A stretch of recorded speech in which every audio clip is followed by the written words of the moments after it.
eu lancei um livro denominado Compromisso, de artigos publicados na Folha de São Paulo. E o Cláudio Abramo e o Caio Graco Prado Júnior, que era editor da Brasiliense, e os dois eram editores do Leia Livros, sugeriram que, na Barão de Itapetininga, diante da Livraria Brasiliense, fizéssemos um diálogo com 2 sindicalistas, um professor intelectual com o presidente Lula e o secretário do Sindicato dos Padeiros, Afonso da Silva. E ali estou impressionado com a tua memória. Eu também. Estou impressionado com a tua memória. E ali conversamos sobre as ideias e tudo. E nesta oportunidade, segundo um dos diretores do sindicato do Lula, lá foi a primeira vez que o Lula concebeu e formou a ideia da formação do Partido dos Trabalhadores. Olha lá. E isso está no meu livro. Você sabe que eu tinha reservado hoje de manhã, eu pus um livro no carro para trazer de presente para vocês, mas hoje era dia de rodízio. O Damião, que trabalha comigo, que veio guiando, ele... depois ela manda para gente. Ele usou o carro dele para me trazer e não pôs o livro que eu queria dar para vocês de presente. Depois ela manda para gente. Esse livro é o Renda de Cidadania, a saída pela porta. Não é o livro que eu vou lançar sábado que vem, Meu Jeito de Fazer Política. São 2 livros diferentes. Então vocês merecem ganhar os 2 livros. Por favor. Obrigado. Então, Quais foram os valores que te chamaram a atenção no PT para tu se filiar ao PT assim tão prontamente, estar presente na fundação dele? olha, nós tínhamos ali o João Batista Breda, que era um psiquiatra, Irma Passoni, Marco Aurélio Ribeiro, Geraldinho Siqueira e eu. Nós tínhamos assim muita afinidade, éramos candidatos que queríamos, primeiro, a grande luta pela democratização. Uhum. Naquela época, não havia eleição direta para prefeito, para governador, para a presidência da República. Uma das principais batalhas nossas foi para fazer com que não aceitássemos, por exemplo, que o governador Paulo Maluf indicasse para prefeito de São Paulo alguém para, na Assembleia Legislativa, aceitar ou não, que foi o Reinaldo de Barros. Nós batalhamos muito para que só se aceitasse um nome para prefeito que fosse eleito diretamente pelo povo. Essa foi a primeira grande batalha que tive. No segundo semestre, então, a solidariedade aos movimentos de trabalhadores, a luta pelos direitos humanos, como eu hoje continuo a cuidar, seja dos problemas da população em situação de rua, que sempre... Estou aqui com a Júlia Lima, que é uma das minhas principais assessoras, que faz parte do Comitê da População em Situação de Rua. Eu também sou, como vereador, fui por 4 anos presidente. Hoje a Érica Hilton, vereadora, primeira vereadora negra, trans. Vocês já a trouxeram aqui? Não, mas já ouvi falar dela. Eu recomendo. E nós temos grande afinidade, e dentre outras preocupações, com a situação da população em situação de rua. Nós vamos ter um ato nesta próxima sexta-feira, que vamos formar um grupo de trabalho onde a Comissão de Direitos Humanos da Assembleia Legislativa, presidida pelo nosso deputado estadual, que foi prefeito de Osasco. Alto. Emílio de Souza. Então, nós fizemos uma reunião e resolvemos formar um grupo de trabalho para estudar as condições e políticas que possam melhorar as condições da população em situação de rua. E como vocês têm acompanhado e percebido, aumentou significativamente. Sabe que quando eu estive agora no MASP, eu fiquei impressionado porque havia ali 7, 8 barracas de população em situação de rua lá no vão do MASP. Eu não tinha visto ainda isso. Eles estão se colocando mais e mais embaixo dos viadutos, nas calçadas e tudo, em um número crescente de pessoas. Então, infelizmente, em decorrência do desemprego, da própria pandemia do coronavírus, se nota que há, não apenas em São Paulo, mas em muitos municípios brasileiros, há um aumento da população sem condição de moradia adequada. Então, mas temas como esse me preocuparam desde aquela época. E daí, em 82, fui candidato a deputado federal e eleito pelo PT. Era a primeira bancada do PT. Daí, quando chegou em 82 a 86. Em 85, indicaram-me para ser candidato a prefeito, quando perdi para Jânio Quadros. E tive 20% dos votos, Fernando Henrique foi segundo. 37 para Jânio, 34 Fernando Henrique e 20 para mim. Em 86, o PT indicou-me para candidato a governador quando ganhou Orestes Quercia, segundo Antônio Hermílio de Moraes, Paulo Maluf terceiro e eu quarto, com 10%. Voltei para GV, tempo integral, mas chegou 88. Que tal você ser candidato a vereador para ajudar na eleição de Luiz Erundina, que tinha sido a minha vice em 85. E eu aceitei e tive 201 mil votos. Puta merda.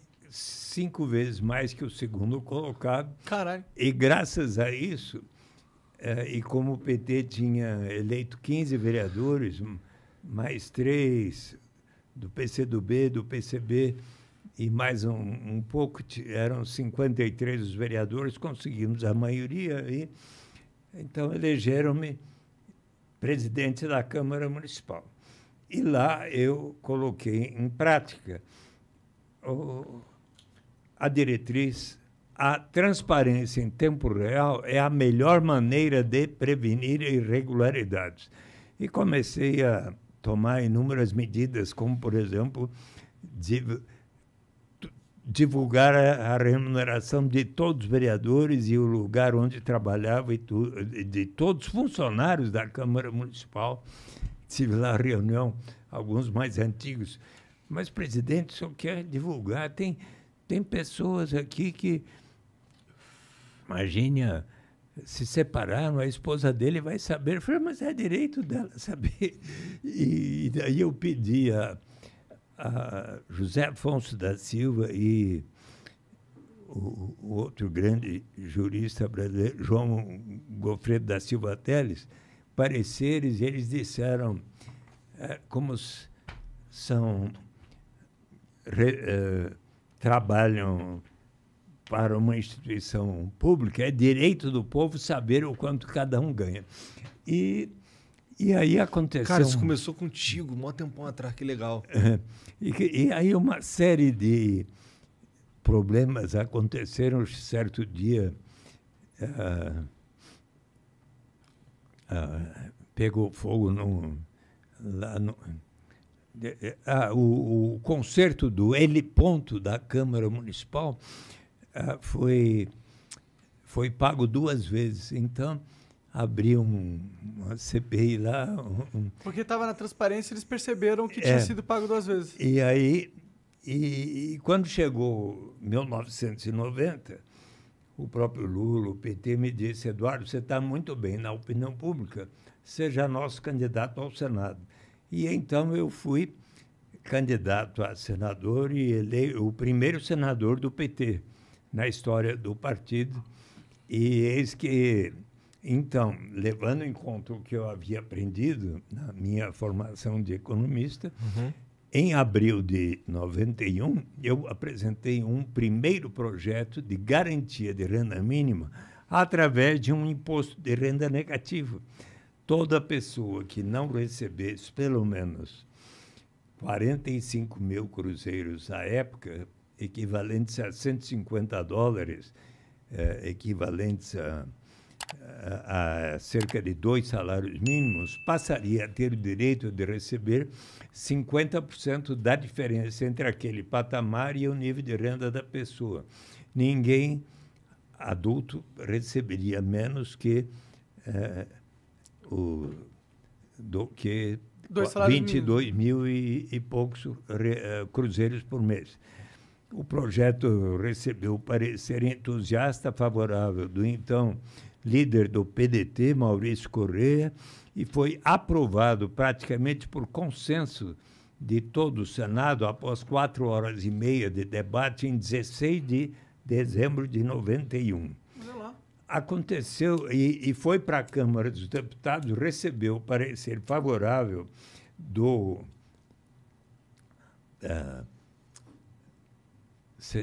deputado Germano Rigoto, do MDB, que depois foi governador do Rio Grande do Sul. E, entretanto, em agosto daquele ano, 91, o então coordenador do governo paralelo do presidente Lula, que tinha perdido a eleição para Fernando Collor de Mello, Walter Barelli, convidou cerca de 50 economistas para uma reunião sobre política econômica em Belo Horizonte. Lá, eu, com Antônio Maria da Silveira, que tinha me ajudado a formular a proposta, explicamos a garantia de uma renda mínima quando, através de um imposto de renda negativo, e o professor José Márcio Camargo, até hoje da Pontifícia Universidade Católica do Rio de Janeiro, ponderou: Eduardo, é bom começarmos a garantia de uma renda, mas deveríamos fazê-lo para as famílias carentes, porque um dos maiores problemas brasileiros hoje é um número tão grande de famílias onde os pais, não tendo como dar de comer para suas crianças, resolvem colocá-las para trabalhar precocemente aos 7, 8, 9, 10 anos de idade. Se nós proporcionarmos a garantia de uma renda às famílias carentes desde que as crianças estejam indo à escola, iremos cortar um dos principais elos do círculo vicioso da pobreza. E escreveu sobre isso em 91 e 95 na Folha de São Paulo. 94 para 95, Cristóvão Buarque, eleito governador pelo PT no Distrito Federal, e José Roberto Magalhães Teixeira, do PSDB, prefeito de Campinas, ambos iniciaram programas de renda mínima associados à educação, que logo tiveram resultados positivos, que foram seguidos, então, por Ribeirão Preto, Belo Horizonte, Belém, Salvador, Mundo Novo, Caxias do Sul, dezenas de cidades. No Congresso Nacional, na Câmara, surgiram projetos de Chico Vigilante, Pedro Wilson, Nelson Marquesan, no Senado, José Roberto Arruda, Renan Calheiros, Ney Suassuna, E eis que, em 94, veio ao Brasil Felipe Vampares, fundador da Basic Income Earth Network, primeiro European Network transformada por minha sugestão em Earth Network. E quando ele soube que eu havia apresentado um programa de renda mínima no Senado, já aprovado, ele me convidou para ir ao 5º Congresso Internacional da BIAN, em Londres. E eu ali conheci Gaistene, Klaus Hoff, grandes economistas defensores da renda básica. E passei a interagir com a proposta. Em 96, Felipe Vampares veio de novo dar palestras na Universidade de São Paulo, na Universidade Federal do Rio de Janeiro, na FGV, na PUC. E eu, então, pedi ao presidente Fernando Henrique Cardoso uma audiência com ele, junto com Paulo Renato Souza, sua equipe, e Felipe Vampares explicou ao presidente, olha, o objetivo maior é um dia chegar à renda básica universal. Todavia, relacionar a renda, garantia de renda, à educação significa um investimento em capital humano, é uma boa iniciativa. E Fernando Henrique, então, deu o sinal verde para que aqueles 6 projetos que eu mencionei, começando com o de Nelson Marquesan, ao qual os demais foram apensados, fosse aprovada a Lei 9.533, pela qual a União financiaria em 50% os municípios que adotassem programas de renda mínima associados à educação. E primeiro os 20% municípios de menor renda per capita, no segundo ano os 20% seguintes, até que no 5º ano todos. Dado o sucesso, os resultados positivos, quando chegou no 4º ano, o próprio presidente Fernando Henrique Cardoso baixou medida provisória pela qual a União financiaria 100% dos gastos dos municípios que adotassem programas de renda mínima associados à educação, que então foram denominados de Bolsa Escola, à luz de como Cristóvão Buarque tinha chamado, e a lei se chamou José Roberto Magalhães Teixeira, em homenagem ao prefeito de Campinas, pioneiro que tinha falecido. Pouco depois veio o Bolsa Alimentação, relacionando as vacinas das crianças até 6 anos. Os pais, então, desde que vacinassem as crianças, teriam também direito à Bolsa Alimentação. Daí veio o Auxílio Gás, R$ 17,00 por mês para as famílias mais carentes. E quando veio o governo Lula, eleito em 2002, ele lançou o programa Fome Zero. Eu estive presente em Guaribas e Acauã, os municípios de menor renda, de menor índice de desenvolvimento humano no Brasil, no interior do Piauí, quando o ministro de Combate à Fome, José Graziano da Silva, anunciou o programa Cartão Alimentação, R$ 50,00 por mês para as famílias carentes, que só poderiam ser gastos em alimentos. Mas, quando chegou outubro de 2003, o presidente Lula, levando em conta as recomendações da sua equipe interministerial, resolveu racionalizar e unificar esses 4 programas naquilo que veio a ser chamado Bolsa Família. Então, que unificou Bolsa Escola, Bolsa Alimentação, Auxílio Gás, Cartão Alimentação, mais tarde o Programa de Erradicação do Trabalho Infantil no Bolsa Família, que então, em 2003, dezembro, tinha 3,5 milhões de famílias inscritas e foi crescendo. Em 2014 para 2015 tinha 14 milhões e 200 e tantas mil, hoje cerca de 14 milhões e 700 mil. E no período 2003 para 2014, 15, gradualmente foi diminuindo, passo a passo, todos os anos, o índice de desigualdade no Brasil, bem como os índices de pobreza extrema, de fome, a ponto de a ONU, em 2013 para 2014 para 15, declarou o Brasil como fome zero. Só que, nesses últimos anos, de 2016 para cá, sem a devida atenção aos programas sociais e nem sempre com o ajuste devido do Bolsa Família e até sem o aumento que seria adequado, o que nós vimos, e ainda mais agora, desde março de 2020, com o aumento, com a pandemia, aí nós tivemos um período de empobrecimento que está prejudicando, preocupando a população.